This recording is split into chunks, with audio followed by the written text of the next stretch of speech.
Good afternoon, and welcome to today's Hepatitis Awareness Month webinar. My name is Catherine Freeland, and I'm the Public Health Program Manager at the Hepatitis B Foundation. Before we get started, I'm going to go over some logistics for today's session. Today, the webinar is being recorded, and the recording and slides will both be available following the webinar. All lines will be muted during the webinar, and at any point, you can type questions and/or discussion topics into the chat feature shown here on the slide. We're looking forward to hearing from you throughout the webinar. Today, I'm joined by my colleague, Alyssa Catless from NASDAD and Sherry Chin from CDC, as well as a number of great guest speakers who will share resources that are available for Hepatitis Awareness Month and show examples of what health departments and community health partners are doing and are planning to do to raise awareness for hepatitis B and C. The call-in information is shown here. You can join in by your phone and use the access code listed. As many of you know, Hepatitis Awareness Month is an opportunity every May to highlight the importance of addressing hepatitis. We are reminded that millions of Americans live with chronic viral hepatitis, and as many as 3/4 of them are unaware of their status and are not connected with care and treatment. Hepatitis Awareness Month is a great opportunity to make hepatitis a priority, and we're excited to have you joining us today to discuss different ways to call attention to hepatitis. Before we get started, we would love to learn a little bit about you and where you're coming from. I'm going to open up a poll. Please let us know where you're joining from.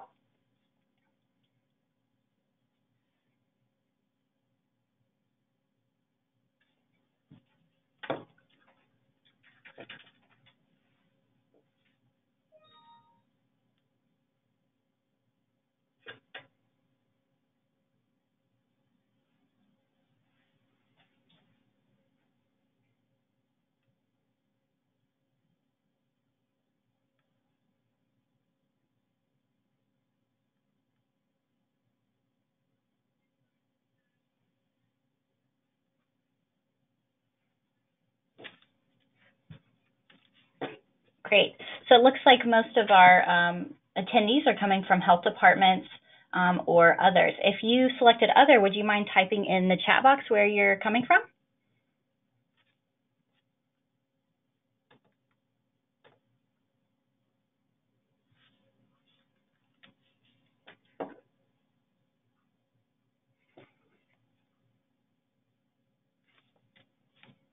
All right. Feel free to share that throughout the rest of the webinar. Thanks for joining that. So for those of you who are not familiar with Hep B United, Hep B United is a national coalition that was established by the Hepatitis B Foundation and the Association of Asian Pacific Community Health Organizations to address hepatitis B. The Hep B United Coalition is made up of 35 organizations, including 22 local coalitions across 23 cities and 18 states. Hep B United Coalition partners are working to raise the profile of hepatitis B and liver cancer as an urgent public health priority, increase hepatitis B testing and vaccination, and improve access to care for individuals living with hepatitis B to prevent liver disease and liver cancer. Next slide, please. For Hepatitis Awareness Month, Hep B United Coalition and the Hepatitis B Foundation are hosting several different activities. Soon we will have a coalition map of what organizations are doing where, and that will be available at hepbunited.org, so feel free to check that out soon. We also have a social media contest, Hep Believer social media contest, which is open to everyone. You can join the Hep B Foundation and Hep B United for Hepatitis Awareness Campaign to commemorate Hepatitis Awareness Month by uploading a photo of yourself with your hand over your liver and tell you what makes you a Hep B believer. Starting April 23rd through May 16th, anyone can participate in this contest by posting on social media with the hashtag HepBeliever, which you can see here in the example.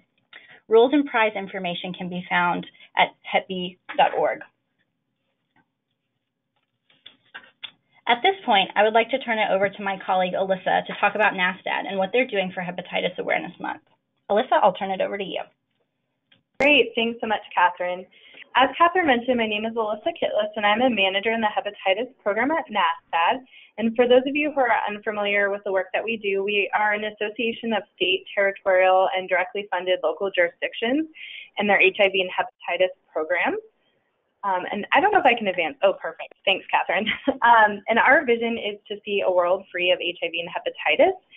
And the work that we're doing towards that goal is supporting health departments and their hepatitis programs through advocacy and technical assistance, such as convening regular calls, organizing webinars like the one we have here today, and coordinating in-person meetings, as well as more like one-off technical assistance through emails and calls. And we also convene 2 national coalitions with our partners who are on this call. So the first that we work a lot with Hep B United in is the Hepatitis Appropriations Partnership. And this is a coalition that focuses on increasing the amount of funding that the Division of Viral Hepatitis receives, and as a result can further support state and local health departments and community partners in their work from across the continuum, from surveillance to linkage to care for hepatitis B and C. And we also convene another coalition called the Hepatitis Testing Partnership, which is made up of a variety. And I realized, Catherine, sorry, I didn't say next slide. Awesome. Do you mind going one more after that? Great, thank you. So the Hepatitis Testing Partnership is a coalition that we convene with a range of partners, from public health to health departments, healthcare, academic partners, and other stakeholders who are engaged in testing specifically, but really a range of programs related to hepatitis testing and linkage to care. And this group convenes through quarterly webinars and an active listserv to share best practices and ideas and resources. So that's kind of a scope of the work that we do, but really just do most of the work we do through partnerships. So excited to be on this call today. And I'm going to talk a little bit more about what we are going to do for Hepatitis Awareness Month. Do you mind going to the next slide, Catherine? Thanks. So one of the platforms we have to highlight the work happening at health departments is through NASDAD Success Stories. And this is a monthly publication that highlights work that health departments in their HIV and hepatitis programs are doing in working towards ending the epidemics. And this slide focuses primarily on all the hepatitis stories that we've done so far. And in May, we're going to be releasing 3 more focused specifically on testing and linkage to care. And these stories not only celebrate the work that health departments are doing, but really focus in on the details, such as program design and budget, in a way that other health departments who are, or community partners who are looking to grow their programs in these areas can identify what's working and those successful strategies, so that way they don't have to reinvent the wheel and can work to develop similar programs in that area in their jurisdiction. So that's our main goal for Hepatitis Awareness Month, is to highlight what health departments and their partners are doing. And then another project that we're going to be doing in collaboration with our partners on this call is in June, we're going to be co-hosting a Twitter chat to really celebrate all the success and what we're hearing people are planning now and their work for May, really take the opportunity on the other side of the event to share what everyone did throughout the month of May to raise awareness and increase testing, and then highlight what worked and what strategies were successful. So we encourage you all to stay tuned for additional details for that, but it'll be sometime in June. So thank you so much for letting me tell you a little bit more about our work and what we're doing this month, and I'll turn it back over to you, Catherine.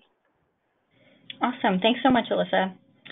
Today, we also have the pleasure of hearing from Sherry Chin from the Division of Viral Hepatitis at the CDC, and she's going to share what resources are available for Hepatitis Awareness Month.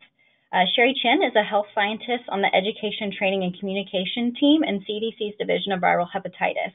She manages the No Hepatitis B campaign, as well as supports the Division of Social Media efforts, the No More Hepatitis campaign, and Hepatitis Awareness Month activities. So Sherry, I'll now turn it over to you. Thanks so much. Thanks, Catherine. Next slide, please. So I'm just going to start off and let you guys know about our Hepatitis Awareness Month resource page, and the link is at the bottom of the slide.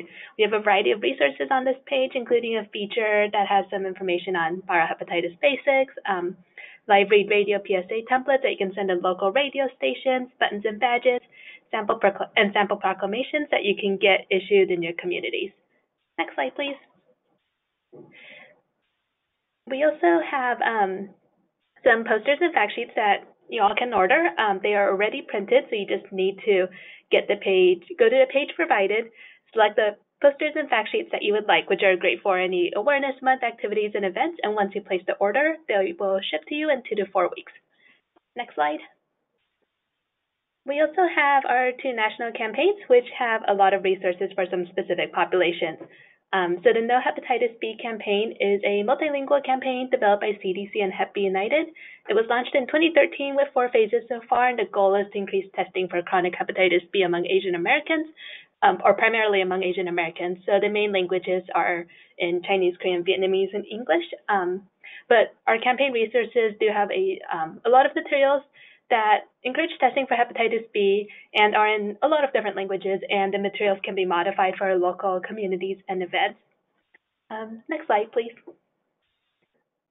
So this is just an overview of some of the materials that we have. Some of these are for media outreach, like posters and PSAs, but we also have a lot of resources for community partners to use on a local level. We collaborate with our partners to identify how to develop resources that are most useful to their communities and to be the most relevant and appropriate for our audiences. They are in a lot of different languages. Next slide. Here are just some of our PSAs, which are in 30 and 60 seconds long. Next slide, please. And then some of our patient education fact sheets, they've been adapted for multiple audiences, so they're in English as well as different languages that serve, or for our partners who serve different Asian American audiences, as well as Native Hawaiians and Pacific Islanders and people from Africa. Next slide, please. Here are just some additional resources or additional materials, so some of our posters and infographics, flyer templates, and quizzes that are good for events. Next slide. And then this is just kind of an example of how different partners have used our resources in previous, over the past few years. Next slide, please. And then we also have our No More Hepatitis campaign, which was launched in 2012 and also has 4 phases. The goal of this campaign is to increase hepatitis C testing for those born from 1945 to 1965. So the campaign aims to reach this baby boomer cohort, as well as primary care providers who might be serving this cohort. Next slide, please. This is, again, an overview of our resources, which include materials for broadcast quality PSAs, digital and social media, and some of our print and out-of-home activities. We also have resources for patient education and clinical tools for providers. Next slide, please. Again, just some of our PSAs. I believe we have 5 different PSAs and they're both in 30 and 60 seconds. Next slide, please. And then again, just some of our campaign materials, which include some posters and fact sheets and infographics. Next slide. So I just wanted to mention that for both of our campaigns, all of the materials are in the public domain. So we encourage their use if it meets your needs. And as always, we are open to suggestions for new materials. Next slide, please. So these are just some of our provider tools. They include some algorithms, webinars, counseling, and testing manuals, as well as some web-based resources, including Hep C Online and the Hep B Web Study, which are resources developed by the University of Washington, which is one of our grantees. Next slide, please. So during May, we will be promoting our hepatitis risk assessment. It's a easy-to-use online tool that's designed to assess a person's risk for hepatitis A, B, and C. And it can reach a variety of audiences, including our baby boomer population, Asian Americans, as well as others with past risk behaviors or events. This is a tool that can be used at home or in a doctor's office, and it provides tailored CDC recommendations to a person who takes it so they can start a discussion with their providers on whether or not they need screening or vaccination. Next slide, please. Here are just some screenshots of the risk assessment. It starts with the welcome page and then an example of what the recommendations page might look like. Next slide, please. And we also have some buttons and badges that you can use to put on your websites or help promote the risk assessment. Next slide. So finally, just some ways to stay connected and get involved with us. You can sign up for email updates by going to our webpage, cdc.gov/hepatitis, and we'll send you some updates periodically on things that are going on in the hepatitis world. Next slide, please. You can also follow us on Twitter at CDCHep. We started the account in 2009, and we have over 35,000 followers. So our handle will provide information on recommendations and campaigns and some resources that are available. Next slide. And if your organization provides ongoing hepatitis testing and vaccination services, you can visit the Get Tested website and fill out an online form to make sure your services are registered within their database. And this site is a tool for people to enter their zip code and look for ongoing services in the area. Next slide. And finally, please sign up for our Thunderclap on May 19th. We use this as a way to further raise awareness and promote testing during May. And Thunderclap is a tool that allows supporters to you can sign up in advance and then share a unified message simultaneously across social media platforms to create a wave at a certain day and time. And we need 100 supporters for the Thunderclap, so we welcome people joining in. Next slide. That's it. Thank you. If you have any questions, feel free to email me. Awesome. Thanks so much, Sherry.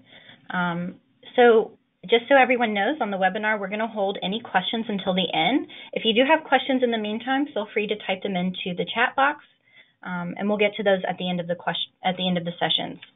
Next, we're going to hear from Hep Free NYC. We're going to feature Janice Liu, the Senior Hepatitis B Program Associate at Charles B. Wang Community Health Center, and Eric Rudy from the New York City Department of Health and Mental Hygiene. So at this time, I'd like to turn it over to Janice and Eric. Thank you, Catherine. Hi, everyone. Thank you for having me today. My name is Janice Liu. I'm the Senior Hepatitis B Program Associate at the Charles B. Wang Community Health Center. And here with me today, we also have Eric Rudy. Eric, do you want to give introductions to yourself? Hi, sure, thank you. Eric Rudy. I'm a longtime viral hepatitis program person with the New York City Department of Health, and I'm currently with the Division of Disease Control. I am currently working on viral hepatitis policy, and very pleased to be here today talking about Viral Hepatitis Awareness Month. Thank you. Next slide. Before we get into the events, I did want to introduce you to those who are unfamiliar with our organization, the Charles B. Wang Community Health Center and the New York City Hep B Coalition. So the Charles B. Wang Community Health Center is a federally qualified health center in New York City that offers multidisciplinary care from primary care, including adult, pediatric, OBGYN, mental health, dentistry, and social work. We have 4 clinical sites, 2 in Chinatown, Manhattan, and 2 in Flushing, Queens. And something unique to our health center is that we also have a research and evaluation as well as health education and marketing and communication department on site to help us with initiatives such as community engagement. Our mission at the health center is to provide high quality and affordable health care to the underserved with a focus on Asian Americans. And in 2015, we served more than 50,000 unique patients and had about 275,000 services in 2015. Next slide. So of our patient population, the health center has about 1 in 8 of our patients, meaning 13% patients have a current infection, and about half of them have ever been exposed to Hep B at one point in their life. So the health center sees a lot of patients with hepatitis B to the point where we have a chronic Hep B registry that has about 8,540 patients with chronic Hep B in the registry, and of those, half of them are active, meaning we see them at least once every 2 years. And because of this high burden of Hep B patients in our health center, we have a hepatitis B program specifically that works to reduce hepatitis B transmission from mother to child, and we work to reduce chronic hepatitis B liver complications among our patients through comprehensive and culturally accessible clinical care, community outreach, advocacy, and research. Next slide. As part of as the Charles Wang Community Center is part of the New York City Hep B Coalition, which is a network of community-based organizations, healthcare as ourselves, providers, and others that are interested in Hep B-related issues to coordinate efforts to prevent, manage, and reduce Hep B among all residents of New York. The coalition was founded in 2009 by the New York City Department of Viral Hepatitis Program, and we actually meet quarterly in Central Manhattan to convene communities, work groups, and trainings throughout the year. And the real mission of the New York City Hep B Coalition is to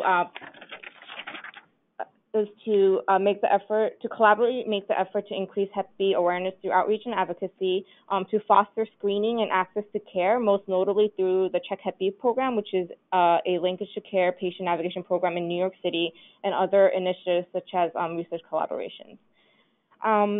And next slide, please. And with such a big network of organizations in New York that are part of the New York City Coalition, we have a lot of exciting events happening this month. First and foremost, a lot of the different organizations that are part of the New York City Hep B Coalition will offer Hep B screening and education throughout the 5 boroughs from the months of May up until probably early fall. You can actually find the exact dates and times of these screenings in the Hep B Coalition website. But this is a great opportunity for a lot of the community-based organizations as well as health centers to actually go into the community and provide appropriate and culturally competent education and screening. And in New York, we estimate that about 100,000 patients are infected, and of those, half of them are still unaware. So for Hepatitis Awareness Month, a lot of these organizations will be out in the community providing these free screenings for the community members. Next slide.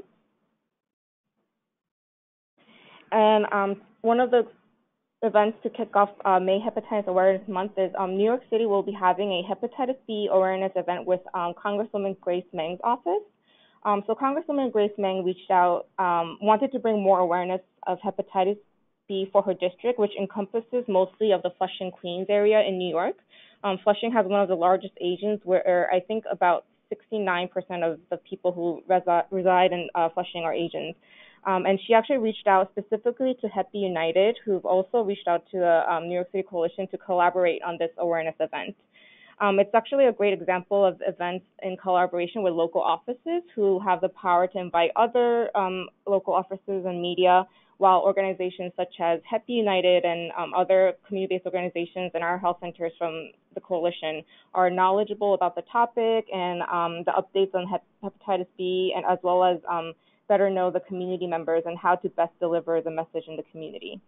So this event will be held in the Flushing Main Street Library, which is a great community venue, as many locals utilize the space. And on this day, we invited local press as well as community members to attend the program to learn about the Hep B burden and Hep B in New York. We also will talk about the local services and resources that the community members can seek out, and also provide some updates on Hep B research and cure.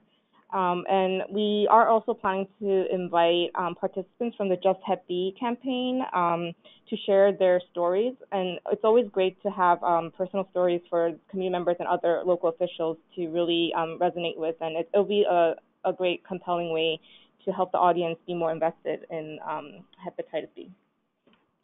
Next slide. And following on May 15th, we have the Hepatitis B New York City Steps of City Hall awareness event. This event has been hosted every year in New York City, and on this day, it's actually a joint effort between Hep B and Hep C, and we bring in Hep B and Hep C advocates to the steps of City Hall, and we all, again, invite media and local offices to join, and every organization brings their banners, and it's really to just rally everyone with the awareness for Hep B and to bring support. And this year we will have a few identified individuals to talk more about the importance of hepatitis screening. We will have patient navigators from Check Hep B programs to talk more on behalf of their patients about their barriers and experience with Hep B, and also for Hep B and C providers to highlight who and why people should get screened, as well as the resources themselves. And every year we have about 100 hepatitis advocates that gather on this event. Next slide. Next slide. And lastly, we plan to have a New York City Viral Hepatitis Research Symposium, which is hosted by the Viral Hepatitis Program at the New York City Department of Health to end the May Hepatitis Awareness Month. And I'll pass it on to Eric Rudy from DOH to talk more about the symposium. Yeah, thanks, Janice. Before I even go on, I wanted to just tell everybody who doesn't know already how lucky we are in New York City to have Janice and Charles B. Wang. They're one of our most active advocates and a wonderful asset to New York City. They've done so many wonderful things for us and for the people they serve here in New York. We're very, very lucky to have them. And they're also going to be featured prominently in this symposium. So this is something that we've held similar events in the past, and this particular one is we've held hepatitis C specifically events in the past. This particular one is going to be focused on hepatitis B and C for Viral Hepatitis Awareness Month. And we're very excited. It's a full day event. This is going to be focused on equity in prevention and treatment. So we're focusing on special populations and also disparities in prevention and treatment. And this is the purpose of this is to give an audience to local researchers. So, you know, as opposed to the large national events like AASLD and CROI that feature, you know, the bigwigs in research, your Ira Jacobsons and your Doug Dietrichs. This is for folks that rarely get a large audience who are just starting out in research. So we are submitted or released a call for abstracts, and now we are going through those abstracts, and we will have various sessions and breakout sessions during the day that feature these local researchers in various sessions that feature perinatal, hepatitis B speakers. We'll have sessions on systems change, Hep C screening, epidemiology of Hep B among special populations. We'll have sessions on hepatitis C among homeless youth, people who are involved with the justice system, etc. We'll have keynote speakers. We're expecting Sue Wang to speak about hepatitis B and elimination. We'll have Naveen Vij to speak about people who are being cured and from hepatitis C. We have Mark Slakowski, who's going to be providing the closing session. So we do have national speakers, but it is focused on our local researchers. And we do have a policy session during which Karina Dan and Dan Raymond will be speaking about research gaps and how that impacts policy. And we are very excited to be able to feature this during Hepatitis Awareness Month. And as it says here in the middle of the slide, if you are in the New York area and you want to register, please just go to Eventbrite and register. Registration's open right now. It's limited to 200 people, but we're hoping to fill that up very soon.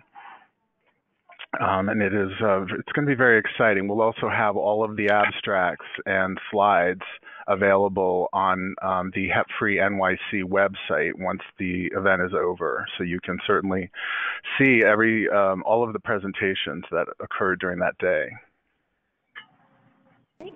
Thank you. Next slide.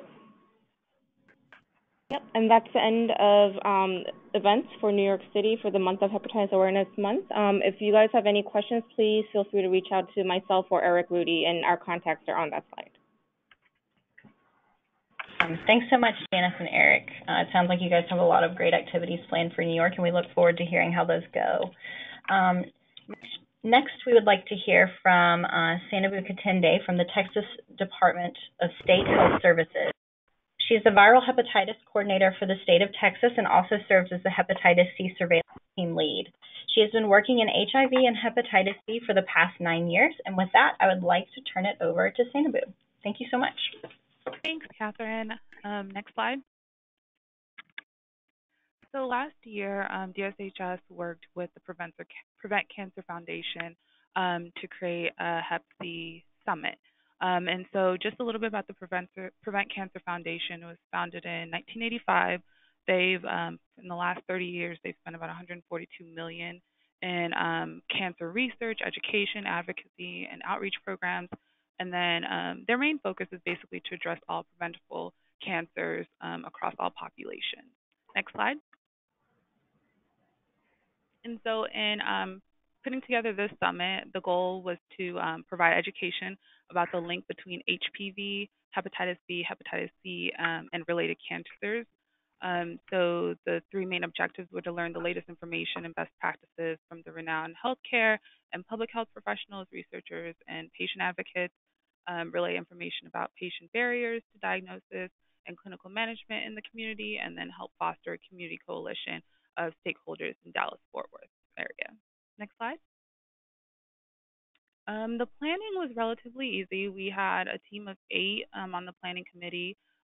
One member was from the Prevent Cancer Foundation, one was from DSHS, which was me, and then we had 2 from the UT Southwestern University, 2 from the North Texas Viral Hepatitis Task Force, which is a task force based in the Fort Worth, Dallas area, and then we also included 2 community members. Planning began 4 months prior to the event, and we held biweekly calls. CME was offered, and the Prevent Cancer Foundation was the one who was mainly in charge of making sure that all the sessions were accredited. And then they also reached out to possible vendors and then established a media and marketing plan. Next slide, please. So we sent out a save the date, and this was an event that we had last year, and so we had all of our partners listed at the bottom. Next slide.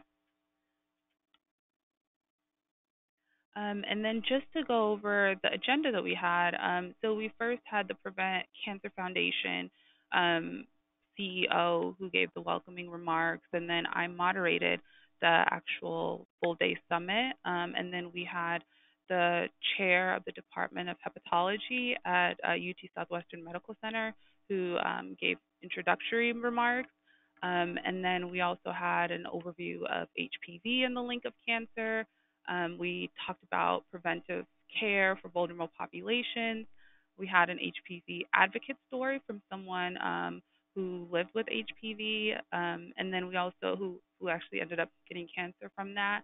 And then we also talked about one of the pediatricians talked about how to discuss HPV vaccine with parents and guardians. Next slide.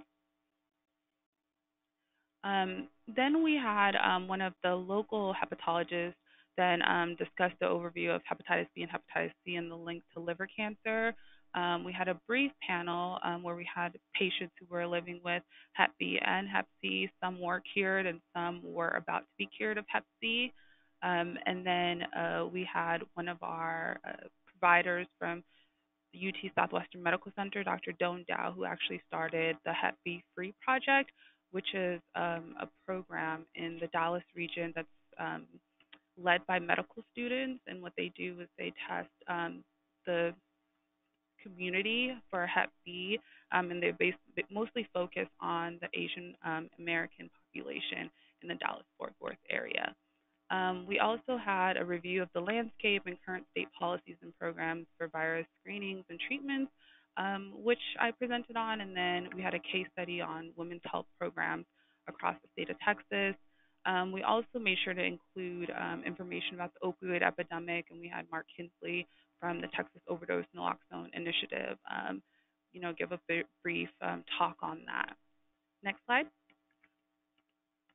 And then we lastly closed with just a panel of most of the speakers, as well as some community members and some individuals who have lived and been treated or cured of Hep B. Next slide. We did have media coverage, so we had the Dallas Tribune ran a story on it, and then we also had the Dallas Examiner that ran a story on the summit. Next slide. So the day after the event, we worked with 4 Walgreens locations all across the Dallas-Fort Worth area for the actual Hep B or the hepatitis testing day. So we screened over 150 people of HPV and HCV. Next slide. I think that's about it. Yep, that's all. Thank you. Great. Thank you so much for sharing your last May's Hepatitis Awareness Month Summit with us. Next, we'll hear from Nancy Steinfurth. She's the Executive Director of Liver Health Connection. The Liver Health Connection, formerly known as the Hep C Connection, is a nonprofit organization based in Denver, Colorado, that was founded as Patients Helping Patients and focuses on providing education to patient, providers, public officials, and the public, and to advocate on behalf of people living with hepatitis. So with that, I'd like to turn it over to Nancy. Thank you very much. Our mission is to promote liver health, provide education, and to support and advocate on behalf of those affected by liver diseases. Currently, our program model incorporates antibody testing, educating in a variety of locations such as homeless facilities, and methadone-assisted treatment centers. We answer helpline and help for HEP phone calls. And then we have a very active patient navigation program. So combined, you can see our metrics for last year. We've been pretty busy with the 5 staff that we have. Next slide, please. We also are engaged with public policy at the state and at the federal level. At the state level, we've had Senate joint resolutions for many years. This was something that one of our former board members recommended that we begin doing as a way to get our presence known to legislators, and so getting in front of decision makers was a good strategy. We also held a testing event at the state capitol. I'd like to do that more often, but we've only done it once so far. But we tested 17 people in an hour-and-a-half time frame. Something else that came out of the SJRs, the Senate Joint Resolutions, is legislators, because it didn't have a fiscal impact, legislators were willing to disclose how hepatitis C has directly affected them. And so we became aware of one legislator whose mother-in-law passed away from it, another legislator whose brother contracted Hep C while in prison. So that helped us identify some potential supporters at the state capitol. We also were instrumental in passing the hepatitis C testing bill in our state legislature. Unfortunately, it wasn't a mandate, it was a recommendation, but we have seen a significant increase in testing within the private pay systems, and unfortunately haven't been able to collect that data for the public systems. We also do a resolution through Denver City Council, and that's because a councilman has a personal connection to hepatitis C as well. His grandfather passed away from it, and so he is a very passionate advocate. Next slide, please. We coordinate on behalf of our state health department, the Viral Hepatitis Task Force. There's about 30 organizations with a variety of services that they provide to people with risk factors, and it's statewide, so we have people that attend in person, lots of people that call in. We talk about the latest and greatest in medical updates, what we are all trying to do in terms of testing goals, the syringe exchange results, how many clients, and then other issues related to a lack of access to treatment. This group will be incorporating the Colorado Cancer Plan goals for hepatitis B vaccination, reducing perinatal transmission, and then also hepatitis C testing among baby boomers. Next slide, please. So we coordinated on behalf of the State Health Department National Hepatitis Testing Day activities until this year, when they decided that they didn't want to put that in the formal contract.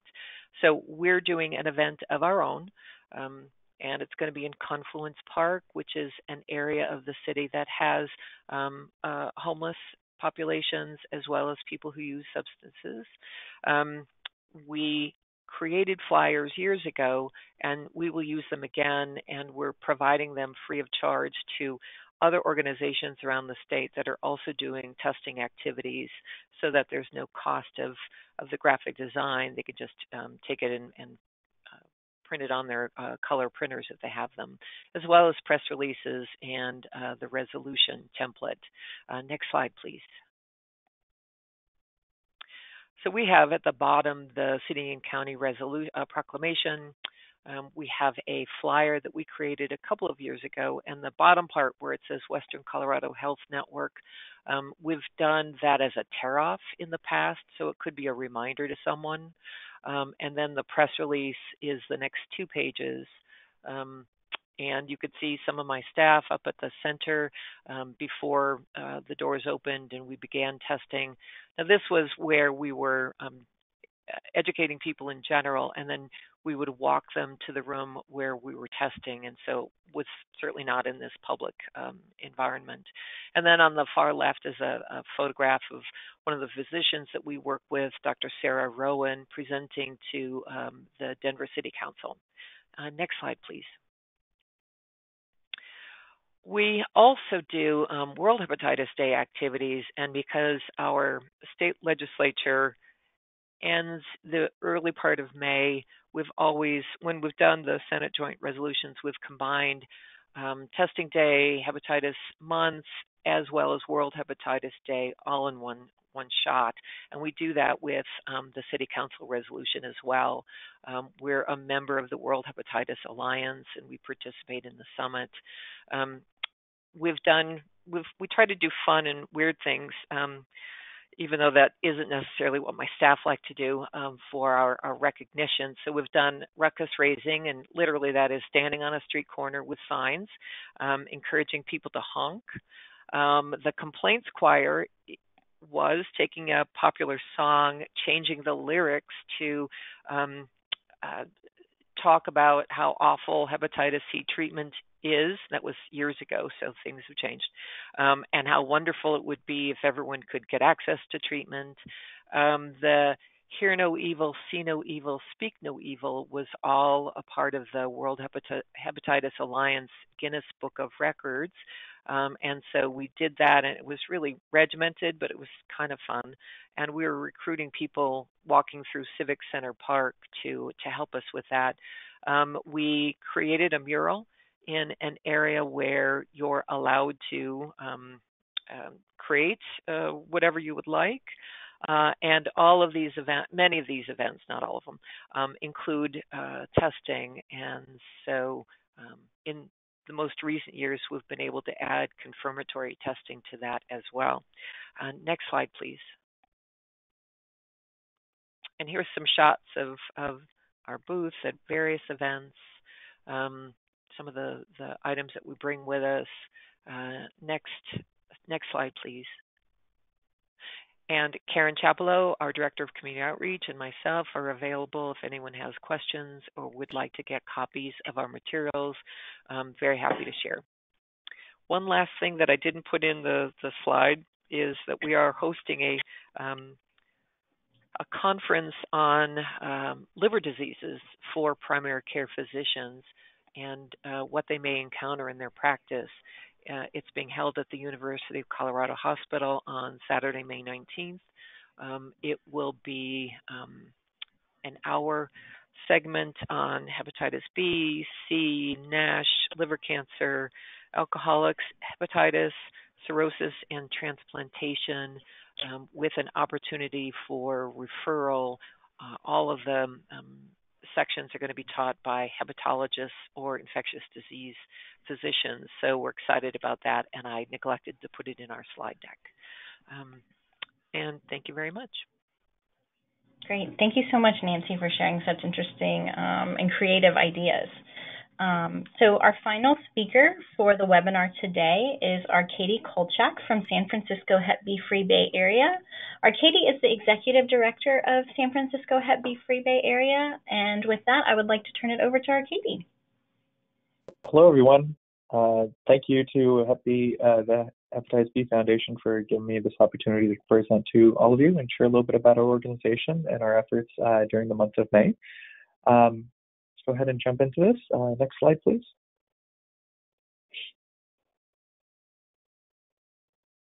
All right, so I'd like to start by sharing a little bit about our organization. So San Francisco Hep B Free was founded back in 2007 as a private-public partnership between three co-founding organizations, the San Francisco Department of Public Health, Janet Zola, who's one of our co-founders and also one of our advisors currently, the Stanford Asian Liver Center with Dr. Samuel So, who's also a co-founder and advisor of our organization, and the Asian Week Foundation with Ted Fang, who is also on our advisory committee. In October of 2017, we officially expanded our organization into San Mateo County under the new name San Francisco Hep B Free Bay Area. And the reason for this is we had known that there was another division of our Hep B Free organization down there, Hep B Free San Mateo County, and that was in existence about 5 years back. We recognized through an independent assessment that was conducted with Stanford Healthcare that there was a tremendous need for hepatitis B awareness and testing in that community, and the population demographic definitely spoke to what our organization is focused on. Next slide, please. So the mission of our organization, San Francisco Hep B Free Bay Area, is a multi-county campaign aimed to turn the Bay Area into the first hepatitis B free region in the nation, and to provide free and low-cost hepatitis B testing and vaccination to Asian and Pacific Islander adults at locations throughout the San Francisco Bay Area. Our objectives are to create public and healthcare provider awareness about the importance of testing and vaccinating APIs for hepatitis B, promote routine hepatitis B testing and vaccination within the primary care medical community, and to ensure access to treatment for chronically infected individuals. Next slide. So I'd like to start with a major event that we hosted in partnership with several different organizations. This was about 2 years ago for World Hepatitis Day. Again, this is very similar to the events that seem to have been held in other communities throughout the nation. We conducted this event on the steps of City Hall, and it was an incredible experience being able to bring out all these community leaders, elected officials. We also partnered with San Francisco State School of Nursing, and they came out to volunteer to do the screening that we conducted at the health department. And we also illuminated City Hall in the colors for hepatitis B and hepatitis C. So red, yellow, and jade, if you look at the photo on the bottom. Next slide. So some of our partners were the Prevent Cancer Foundation. I know they were mentioned earlier with the Texas group. They were an incredible organization to work with. In fact, we've worked with them twice now. One was for this World Hepatitis Day event. That was the first time we were exposed to them. And they're incredibly helpful. They have a great team behind them, being able to bring in a lot of media support and a lot of individuals throughout the community. They have a tremendous network. We also partnered with them for a summit that we hosted last year that was called Vaccine Preventable Cancers, which was focused on HPV and hepatitis B. We also partnered with NHEP-CSF, and this was part of their launch that day. So NHEP-CSF is a little organization that's part of the San Francisco Department of Public Health.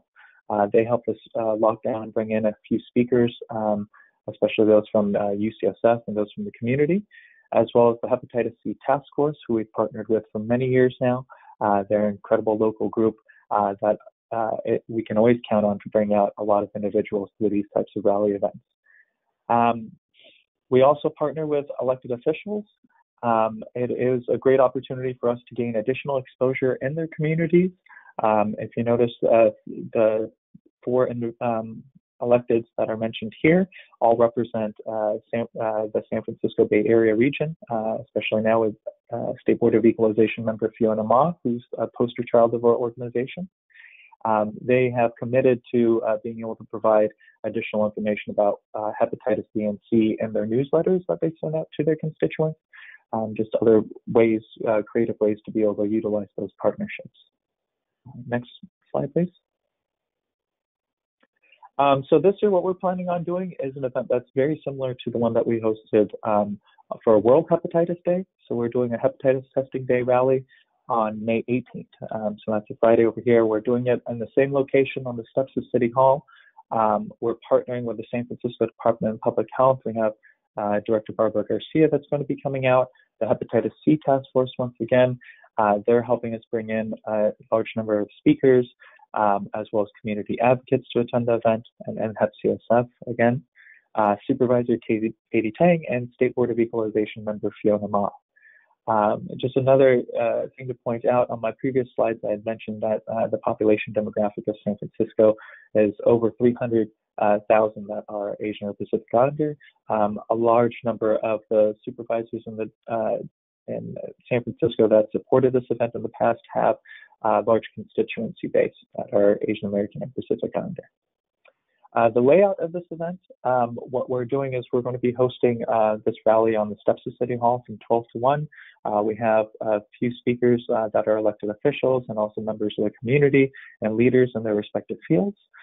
We're going to also be presenting a Community Advocate Award to an individual that has supported our efforts on hepatitis B.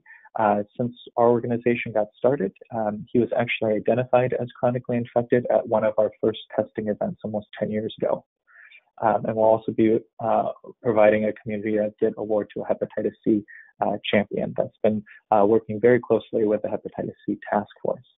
And we saw this as a great opportunity to bring in additional members of the community. Unfortunately, with the layout of San Francisco, it's very challenging to bring in our target population for an event like this. So the individual that we're honoring has very close ties with the Chinatown community, and a lot of individuals from that community are going to be coming out to support him, as well as the media. So it's a great partnership and a great opportunity to present this individual with an award. And we'll also be providing free hepatitis B and hepatitis C testing in partnership with UCSF and the Department of Public Health. Next slide, please.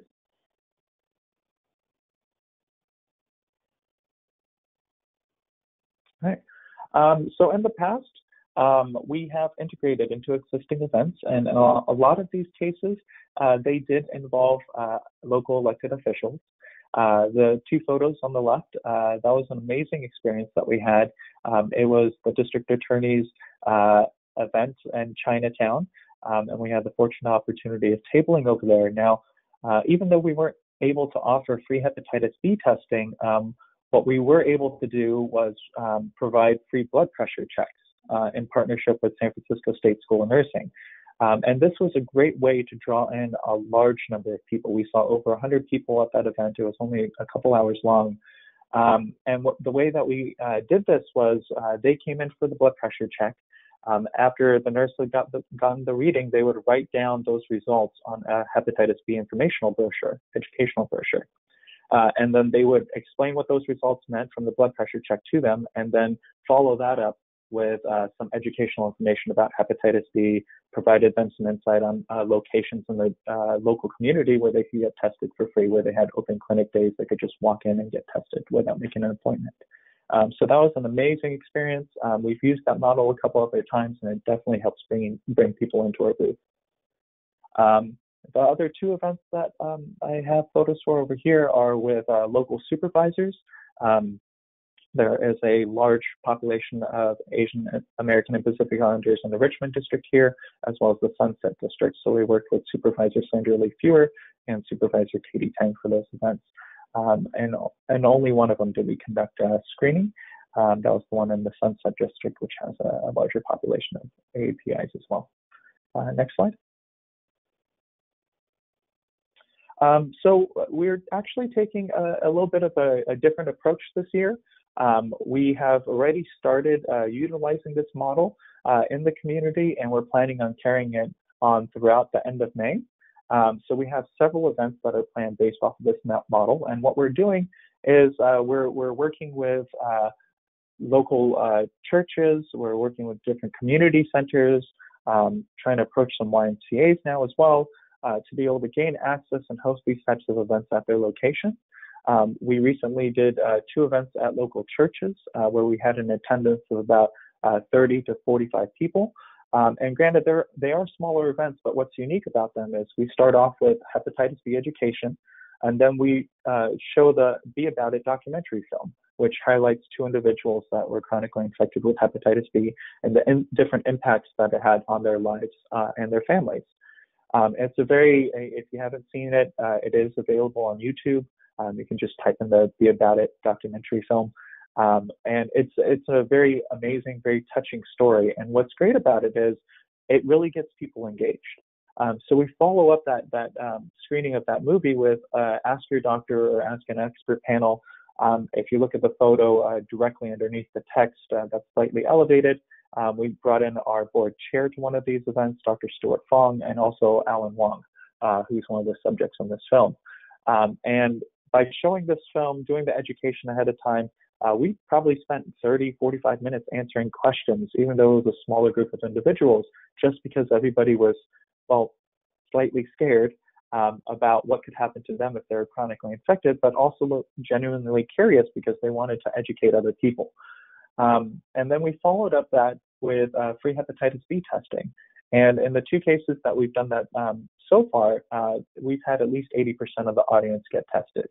And it was one of those situations where some individuals weren't 100% sure if they had gotten tested. Or in some cases, somebody knew that they were chronically infected, which was a great story in itself and a great element to add to this type of event. But it's a great way to be able to educate and encourage people to take the next step, whether that mean educating their family members or going ahead and getting tested themselves. Next slide, please. And here's just a brief, I want to say brief, it looks like a lot. It's kind of intimidating to look at this now, but we have several events planned during the month of May, starting at the top with Assembly Member Kevin Mullen, one of his health and resource fairs. Again, another health and resource fair with Supervisor Sandra Lee Fuhrer over here in San Francisco. And we're doing a standalone event, which is an event that we're creating based off the model that I had just mentioned, with the Daily City Mayor and our expansion efforts into San Mateo County. And we're also doing that rally on May 18th at the steps of City Hall. And we're working to confirm our next standalone event with the South San Francisco Mayor, based off of the same model from the previous slide. But aside from that, we're very much looking forward to the month of May and all these exciting activities that we have planned and all of you have planned. I just want to say once again that thank you so much for this opportunity to share a little bit about our organization and our work, and happy to answer any questions. Thank you. Great. Thanks so much, Arkady. We do have one more poll, and thank you again to all the speakers to share what you've done and what you're planning to do this May, as well as several resources that are available. Before we move to the Q&A portion, we want to hear from everyone in the audience again to learn about what you guys are planning in your community. So if you wouldn't mind, please tell us what your organization is doing during Hepatitis Awareness Month, and I'll give you guys a couple of seconds to answer.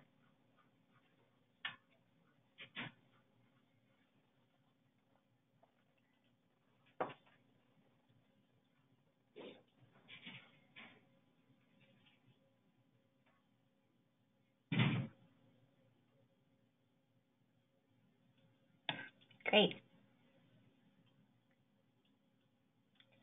So it looks like a lot of you guys are participating in a social media campaign, hosting a testing event, or issuing a proclamation. So that's great. There's a lot of diversity there. It's great to see all of the activities that our community is doing to help raise awareness for hepatitis A and B. So at this time, I would like to open it up for questions from the audience. If you have any questions, please feel free to type them in the answer box, and we'll direct them to some of the participants that participated in today's webinar. So we do have a couple of questions that have come in. The first question is, can we get a copy of the presentation? And the answer to this is yes. The presentation and recording will both be available for you, and we'll email that out to you after the webinar, and they'll also be available online on Hep B United's website. So the next question, this is directed at Sherry Chen from the CDC. This individual asks, does the CDC have any plans to create materials, posters, PSAs related to injection drug user health and hepatitis? That is a good question, and at the moment I don't have an answer for that, but I will put that down for our list for us to discuss. Great. Thanks so much, Sherry. So this question is for Nancy. One participant said, I love the graffiti mural idea to raise awareness for World Hepatitis Day. Could you talk more about how you made that happen? Sure. There's a few locations in Denver that are sanctioned for graffitis, and we were looking for an unusual place to have our event, and so we partnered with a tattoo parlor that also is the coordinator of the graffiti wall. So it worked out that they did both. And so that was where the event was held. And it ended up being about a quarter of a block. No, that's not right enough. That's not right. Maybe 20 feet long. We purchased the supplies, and so all the spray paint, and recruited a couple of people to be sort of the primary graffiti folks, and then they invited others, and so that's how we coordinated it. Great. Thanks so much.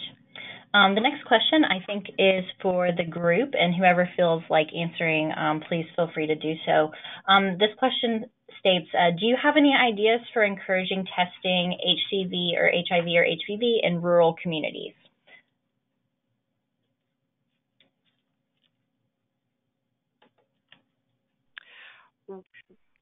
This is Nancy from Denver. Some of the organizations we work with are in rural communities or smaller communities, and so they are coordinating their own testing events. But we test in Pueblo County, which is a smaller city. It's not necessarily rural, but that's through a dedicated funding stream that happens year-round. Great. Thank you. Any other thoughts on that from the panelists?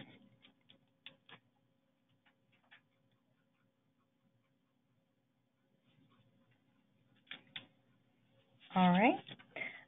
So the next question is for Janice and Eric, and this person asks, can you speak more about how to engage your members of Congress on hepatitis for awareness events and different activities that you're planning?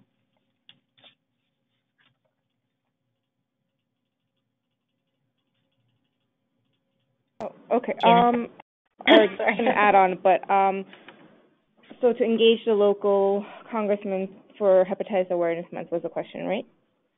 Right. Yeah.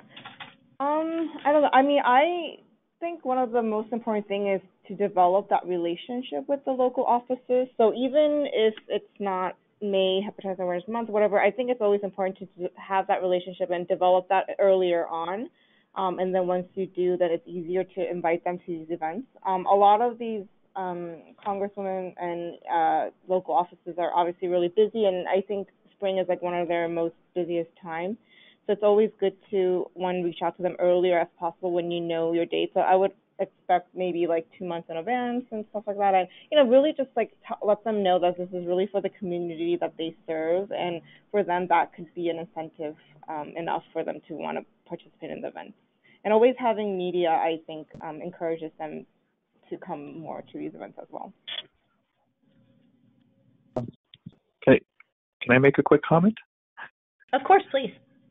So I think one of the things that have helped us out in the past, and this is also speaking from my experience with Santa Clara County Hep B Free, is being able to relate the information within their own population demographic that they represent within their own districts or representing communities, that elected official member, whether that means Congress or a state elected or whatever, even a local one. What is the population demographic within their region? What percentage of those are Asian American or Pacific Islanders? What percentage of those are baby boomers? You know, whatever it may be, relate the statistics back to their voting population. And that's always a great way to spark a little bit of interest. You know, look how relatable this is to the people that you represent. You need to care about this more. You know, 30%, 50% of your population fits within this high-risk area. And that's really helped us get the conversations going. Great. Thanks, Arkady. This next question, and I think Sherry Chen, you might be able to answer this. This participant asks, what are the hashtags that we should be using for Hepatitis Awareness Month and Testing Day? Hi. Yeah, the hashtags that we are using, obviously hashtag hepatitis, but we are also using Hep Aware and Hep Testing Day to talk about Hepatitis Awareness Month. Great. Thanks so much. So we encourage you guys to use that, and we can all follow the different activities you guys are doing throughout the month of May. This next question is for the panelists as well.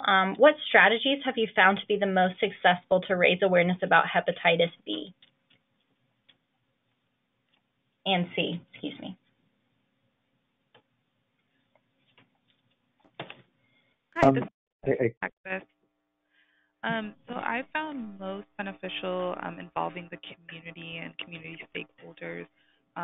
Most of our testing events, when we've had them, we've ensured that local clinics and organizations know about them, and they would send their clients to the testing event. And so just making sure that the community is aware of what's going on and engaging them in the planning process has been really beneficial for us.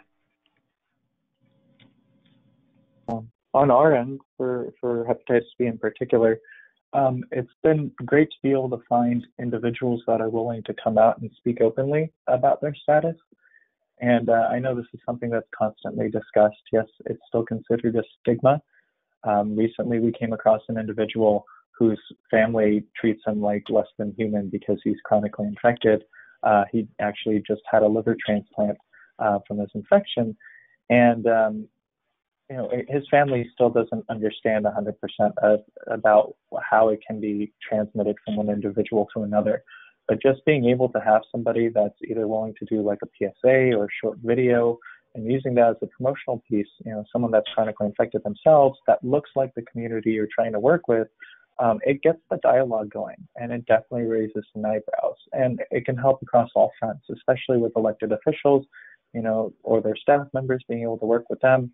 If they're willing to dedicate a minute or two to watch something short where someone that looks like the population that's impacted is willing to speak openly about their status, it definitely increases support all across the board. And I would like to add, I also think social media is a great way to engage, depending on the population that you serve. If it's a more younger crowd, then definitely social media, and also depending on if it's a particular group. I found the CBW works mostly with a lot of Asians, and a lot of these ethnic media really helps to bring the word out about the event and lure people in to come to these outreaches. Great. Thanks so much. Another question that we received, are leaders of faith-based organizations with a considerate number of high-risk population members involved in any of your planning processes?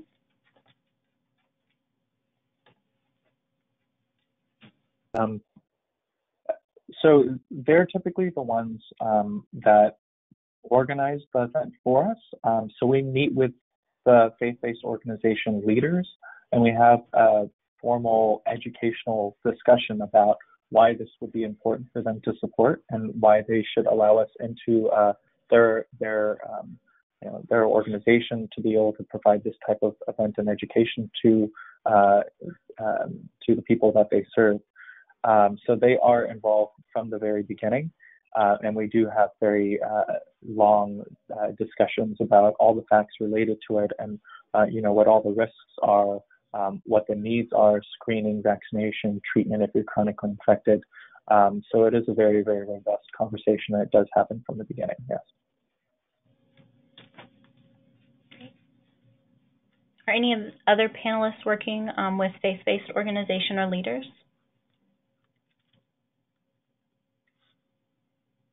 Yeah, so we work with some in the Dallas area. We have a huge Asian American population, and so our Hep B Free project, which is actually made up of a lot of Asian Americans, they go into these different churches in the community and create contacts with the faith-based leaders and they're the ones who actually do the testing. And so we've gained, really valuable partners in the community by reaching out to these faith-based leaders. Thanks so much. This next question asks, how do these events engage high-risk populations like immigrant and West African communities?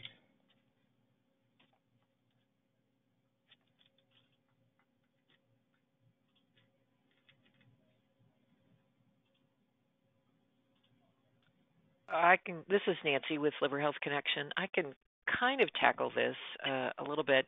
I would say that most of these events that we do are targeted towards the general population. And so our refugee communities, we've been working with the medical providers who are engaged in their care to provide resources to them to keep people engaged in care. So it's such a targeted population that was one of the strategies we thought was most helpful. We've also been working with at least one of the resettlement organizations in Colorado, and we've participated and tested at an event that was coordinated by I believe it was the Ethiopian community. And so we've been trying different tactics to reach that population because we don't have a large Asian American population in Colorado. We have more refugee-based folks with hepatitis B or hepatitis C. Thank you. This is for all panelists as well. Can you guys speak a little bit about your social media activities and what you're doing to really engage, especially young adults, and bring more awareness to Hepatitis Awareness Month?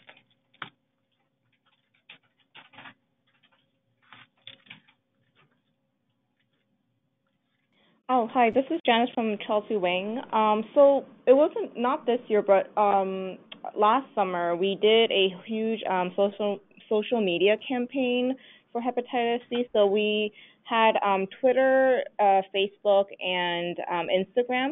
And what I had was, at that time, I had summer interns who were from the community, and they usually have really amazing ideas. And I gave them, a project to, how to better engage the younger community members and people who are very active in social media. So what they did was you can find that at our website, which I can definitely provide the link to. But we created this short, 2-minute stop motion video of the hepatitis as a virus and a liver, and it being sad and happy depending on the Hep B. And that video was released throughout all platforms. On Facebook, I think maybe leading up to Hepatitis Awareness Day, we released facts about hepatitis and myths that corrected myths that every day for the past 2-3 weeks that lead up to Hepatitis Awareness Month. And also on Twitter on the day, we've also released similar facts and messages as well. Oh, and we also had a Instagram contest where we told people show how much you love your liver or show how you care for those for Hep B. So we had individuals take pictures with their family members, or have we did a pinky swear kind of pose, and had those individuals who wanted to be part of the event to post it and hashtag us with certain hashtags, and then we gave out swags and random gifts, randomly choosing one of the contenders. Great, thank you. Is anyone else doing any innovative social media activities or anything like that you can share? We don't, but I'm definitely going to be borrowing some of those ideas. So thank you for sharing. Awesome, thank you. All right, well, that's all the questions that I have received so far. Again, we want to thank all of the speakers so much for joining the webinar, and then to everyone who has joined and participated in the webinar with us today. As we mentioned, we will share the slides and the recording of today's webinar, and we also look forward to hearing what you learned during the Hepatitis Awareness Month. There is a survey that goes out at the end of the webinar, so we would really appreciate if you would help us by participating in that as well. With that, we will give you 15 or 14 minutes of your day back, but thank you again so much for joining us today, and we look forward to hearing about your events for May.